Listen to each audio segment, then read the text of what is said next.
রঘুনাথগঞ্জ থানার অন্তর্গত জঙ্গিপুর টাউন ফাঁড়ির পুলিশের অভিযানে 4 বাংলাদেশি নাগরিক গ্রেপ্তার হয়েছে। সোমবার গভীর রাতে নবাব জায়গির এলাকায় অভিযান চালিয়ে তাদের আটক করা হয়। পরে অবৈধভাবে ভারতীয় ভূখণ্ডে প্রবেশের অভিযোগে মামলা রুজু করে মঙ্গলবার জঙ্গিপুর মহকুমা আদালতে পেশ করা হয়। পুলিশ সূত্রে জানা গিয়েছে, ধৃত 4 জন বাংলাদেশের চাঁপাইনবাবগঞ্জ জেলার শিবগঞ্জ এলাকার বাসিন্দা। গ্রেপ্তার হওয়া ব্যক্তিদের নাম অসীম আকরাম, মোহাম্মদ সাইদুর রহমান, ফারুক হোসেন এবং আকাশ আলী। প্রাথমিক জিজ্ঞাসাবাদে ধৃতরা জানিয়েছে, তারা নদীপথে সীমান্ত অতিক্রম করে ভারতে প্রবেশ করেছিল। অভিযোগ, গরু নিয়ে যাওয়ার উদ্দেশ্যেই তারা এপারে এসেছিল। তবে বিষয়টি এখনও তদন্তাধীন বলে পুলিশ জানিয়েছে। গোপন সূত্রে খবর পেয়ে নবাব জায়গির এলাকায় নজরদারি বাড়ায় রঘুনাথগঞ্জ থানার পুলিশ। সন্দেহজনকভাবে ঘোরাফেরা করতে দেখে 4 জনকে আটক করা হয়।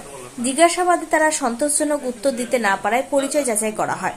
পরে নিশ্চিত হওয়া যায় তারা বাংলাদেশের নাগরিক।